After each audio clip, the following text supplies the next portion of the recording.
Forget sisters and heartwarming Christmas memories, wait till you get a load of these secrets. The Guardians of the Galaxy have become a mainstay in the MCU, and Volume 3 is right around the corner. However, we've barely scratched the surface as to just who the Guardians are. Let's take a look at some secrets about the Guardians of the Galaxy right now. We've gotten to know our Guardians pretty well over these past several years. We have pretty fleshed out backstories for people like Star-Lord, Gamora, and Nebula. Even Mantis' pieces are starting to come together, and it looks like we'll be taking a deep dive look at Rocket. But one member's backstory could be very different from what we were led to believe. Drax the Destroyer is some of the muscle of the Guardians. We met him in the kiln, supposedly wanting to kill Ronan for the death of his daughter and wife. In the comics, Drax isn't an alien at all. In fact, he was a human named Arthur Douglas, eventually used as a pawn and turned into an alien-killing machine. I could see it happening. Perhaps Ovette and Chimeria are totally made up, just a memory implanted in Drax's mind to make him forget about his human life as a professional wrestler on Earth. If the comics are any kind of indication, then the Guardians of the Galaxy should see some huge upgrades in terms of the weapons they carry. Star-Lord in particular would benefit greatly from a more comic-accurate arsenal. In the MCU, Peter Quill wields 2 blasters given to him by Yondu. The level of damage these blasters can cause seems to vary. We've seen them stun things and straight up blow holes through others. However, Peter Quill in the comics has a weapon that puts these 2 blasters to shame. Peter often carries a weapon known as an elemental gun. Essentially, depending on the setting, Peter has the ability to fire versions of all 4 elements out of his gun. He could fire frozen shards of water and immediately switch it to a flamethrower. Or the gun can produce a powerful gust of wind and then immediately switch to flying stones. Peter's elemental gun is one thing that would translate great to live action and make Peter a little bit more intimidating since he seems to have lost his celestial roots. Obviously, Groot is extremely powerful. Even with people like Drax and Gamora on the team, he is still thought of as the muscle, and that's whether he's fully grown or a child. However, Groot may be hiding some powers we have not yet seen that could turn him into a being capable of taking on some of the strongest villains we've ever seen. Groot himself is a plant. This means he has a unique connection to the Earth and other plants around him. He once showed the ability to completely absorb the plant life in a given area and turn that into power. Using this ability, he was able to grow to the size of a skyscraper and was instrumental in defeating the likes of Dr. Doom. Groot on his own was capable of taking out scores of soldiers, but now you know that if you catch him in a forest or some place where he has unlimited access to plant life, there's really likely no defeating him. The makeup of the Guardians we know and love has not always been the same. People come and go. Just take a look at the MCU for example. They've lost Gamora, added the likes of Mantis and Nebula, and even passed Yondu's arrow to Kraglin. In the comics, the team will often add and lose members from time to time, and some of those member additions are definitely worth adding here. It would turn out that Star-Lord would not be a title held only by Peter Quill. In his absence, a different hero left her team of mutants and joined the space-themed one as their leader. The mutant, Kitty Pryde, actually took up the mantle of Star-Lord and led an iteration of the Guardians for a brief period. Kitty and Peter actually had a bit of a comic romance brewing that was more of a roller coaster than anything. However, she showed significant ability in Peter's absence to lead the team, proving that we shouldn't get too attached to Peter Quill. It seems like in the upcoming Guardians of the Galaxy Volume 3 that we will be getting a much more in-depth backstory on our favorite furry hero, Rocket Raccoon. By now, every nerd and their grandmother has gone to research what exactly Rocket's backstory is. So this entry is not all about the High Evolutionary and his genetic experiments that led to one deadly gun-wielding rodent. What is often not talked about as much is the place Rocket was actually born in. On the planet Half-World, where the High Evolutionary operated, a future Guardian of the Galaxy was born in a place called the Cuckoo's Nest. This is quite literally a galactic insane asylum. The small raccoon who would one day go on to save the galaxy was literally born in the worst possible circumstances. Sure, he's a little rough around the edges, but once you know of his origin, it's safe to say it could have been a whole lot worse.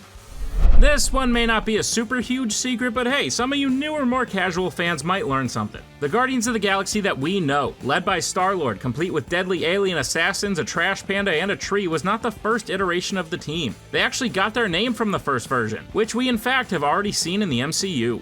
At the end of Guardians of the Galaxy Volume 2, we see the leaders of the various Ravager factions saluting their fallen comrade, Yondu Udonta. In a post-credit scene, the leaders get together to go out and steal some stuff. These members, Charlie-27, Martinex, Vance Astro, and Stakaro Gord, were the original members of the Guardians of the Galaxy. They were only missing one member, a blue-skinned archer named Yondu. We've already talked about Drax the Destroyer's human origins, which seem to take a large departure from what we've seen in the MCU. However, something that is a little more accurate, but you may have missed, was the purpose for which Drax was created. Arthur Douglas was turned into Drax the Destroyer for one sole reason: to kill the Mad Titan Thanos. He was given superhuman strength, speed, agility, and a killer instinct, capable of taking on one of the worst villains Marvel would ever see, and one day even completed it by ripping out Thanos' heart. This purpose has been hinted at in the MCU. Originally, his sole purpose was to kill Ronan as revenge for the death of his wife and daughter. Then at the end of the first Guardians, he hinted that it was really Thanos that he needs to kill. And he, helped. Like, he held onto his leg for a little bit, but eventually the Avengers came together and snapped Thanos out of existence. This would mean Drax's purpose is essentially fulfilled. Perhaps now he can pick up knitting or something? Now look, Thanos was not a good guy. In fact, I'll even say it right here, I'm not afraid of being controversial. I think Thanos was a bad guy. This was especially evident in his parenting skills. When you look at the way he treated Nebula, I think just about anyone would rip away his Father of the Year award. However, his feelings toward Gamora may paint a different story. Yes, he threw her off a cliff to get a glowing space rock, but you could tell it really broke him to do it. It was in this moment that we learned, as hard as he was on her, Thanos truly loved Gamora. But just how much? Well, it turns out that between all the rigorous training sessions and lack of encouragement, Thanos actually made sure to spend Christmas with Gamora every year. He got her presents like a doll, and wanted her to feel one day per year like she had a normal family. See that, Thanos is a big softie, once you get past the whole snapping away half the universe thing. Star-Lord is the bad boy criminal turned galaxy saver, and has quickly become one of everyone's favorite heroes. He met up with his future team and family in a prison known as the Kiln. Compared to murderers like Drax and Gamora, Peter Quill seemed much more innocent, but in the comics that couldn't be further from the truth. Peter did some time in the Kiln before he met the Guardians, but the reason may shock you. Star-Lord was partially responsible for the destruction of a Kree lunar colony, and this led to the death of nearly 35,000 beings. So, Star-Lord's crime? Literal genocide. Now, you think different about the situation when you learn it was part of an attempt to defeat one of Galactus' heralds, and after the moon's destruction, he actually turned himself into the Nova Corps. Still, it makes you think what kind of dark secrets Star-Lord may be hiding from his rogue Ravager days. The Guardians have tons of villains of their own. Ronan the Accuser, for example. You can add Ego the Living Planet to that list as well. However, being a team whose reach covers an entire galaxy, you should not be surprised to learn that sometimes their villains overlap with other Marvel heroes. What's interesting though is the first villain they faced together as a team may not be who you expected. Notorious Avengers villain Ultron was actually the first evil being that the Guardians of the Galaxy took down together. Even though they were not officially the Guardians yet, they fought together in the Annihilation Conquest storyline in order to save the Kree. At this time, Ultron controlled a techno-virus capable of spreading across the entire galaxy, turning him into its ruler. This was the first time the Guardians came together and truthfully saved the galaxy. The alien Mantis may have been a later addition to the team, but she has become somewhat of a staple. Her power as an empath was extremely useful not only against Ego, the Living Planet, but against Thanos as well. However, the powers we've seen of Mantis in the MCU do not quite match up with the ones we've seen from the comics. They do seem to be getting there, however. In the holiday special, Mantis has gone beyond just making people feel things, and has basically turned her ability into full-on mind control. In the comics, these mind powers are immense. She can control multiple people at once, telepathically project herself to other planets, and even cause things to combust just by using her mind. Essentially, if Mantis keeps practicing, she could become the Guardians' most powerful weapon.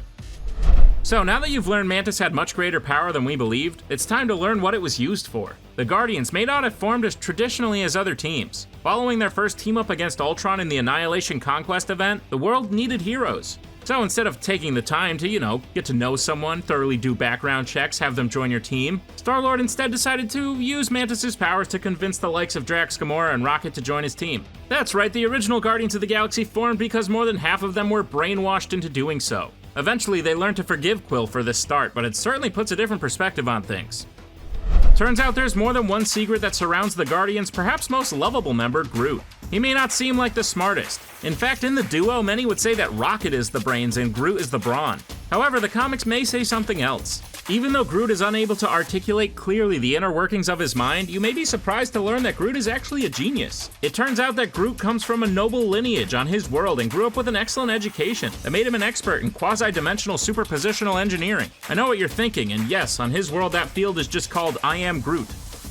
It turns out heroes weren't the only people who became additions to the Guardians of the Galaxy. After a long history of doing battle with him, Victor Von Doom actually joined the ranks of the Guardians of the Galaxy in their time of need. A crisis emerged involving Ego the Living Planet that would have led to the demise of planet Earth. Victor Von Doom reluctantly joins the team as an official member of the Guardians. Turns out, however, that this was all just part of Doom's plan. He needed the Guardians to help him transfer the powers of Dormammu, who had actually taken over Ego, into himself. He left the Guardians none the wiser, and his short run on the team was much like everything else he does, completely self-serving.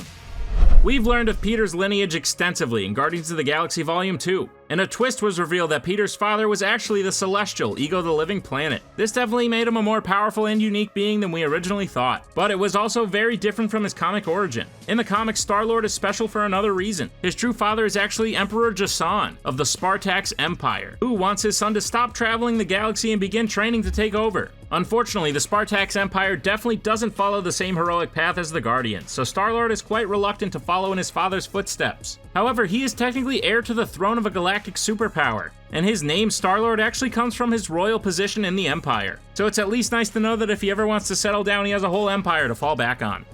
During Avengers Infinity War and Avengers Endgame, we saw Gamora be sacrificed in order to retrieve the Soul Stone. However, she returned later in Endgame as a different universe version of herself that seems to now be trapped in Earth 616. This may have been a nod to her original comic beginnings, where it turns out that the deadliest woman in the galaxy was actually always from another universe. Instead of just taking her from her world, Thanos found Gamora in a separate universe as the sole survivor of her race thanks to a tragedy not actually caused by him, surprisingly. He brought her back to Earth 616 and the rest is history. This puts Gamora a whole lot farther away from home than we originally thought. Drax was not the only one whose comic origin differs from the one we know today. The best tree you know, Groot, was also very different the first time he appeared in Marvel Comics. He first showed up as a giant monster from Planet X in the 1960s. His intention was to steal an entire town and bring them back to his planet to be experimented on. This plan didn't work when a scientist literally had to unleash an army of termites on Groot. Now, he wouldn't show up again for a while, and when he did, he definitely wasn't as large and much more lovable. This is very similar to how we know him today, but never forget that when Groot first showed up, he might as well have been released in a maze to be hunted by people all seeking control over the Bloodstone. The final member of huge significance to become an official member of the Guardians of the Galaxy is none other than perhaps Earth's mightiest hero, Tony Stark. That's right, the genius built a suit capable of traveling through space and moved his heroic career off-world. The truth is, Tony was bored and stressed of his life on Earth and needed to get away. Now, when I need to get away from things, I get in my car and drive for like a half hour, but I guess if I was rich and smart, I would go to space. Tony was made a full-fledged member, similar to Thor at the end of Endgame. He had a good run with them and proved that it doesn't matter what team he's on, but a team with Iron Man on it is better all around. The Guardians of the Galaxy name in and of itself has a secret. This is besides the fact that it was just stolen from the original Guardians. No, the truth is that one wrong turn and the Guardians could have had a whole bevy of different names that were being tried out. Some of the best gems that stand out include the Annihilators, the Quantum Band, the Proactive, or the Defenders, which of course was already taken. However, some of my favorites come from when members get a little too full of themselves. For example, other names that almost came about were Groot and Branches, Raccoon and his human hangers-on, and of course my favorite, Buck Kickers of the Fantastic.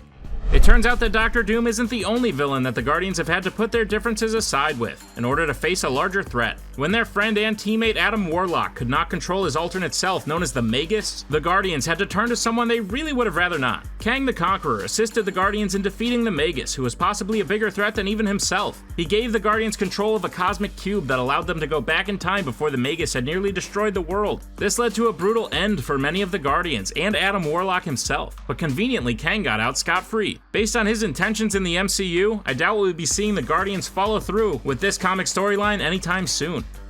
Everyone's got their secrets, and just because their past includes monsters and terrible name suggestions, that doesn't mean they aren't one of the greatest teams there is. What secret most surprised you about the Guardians of the Galaxy?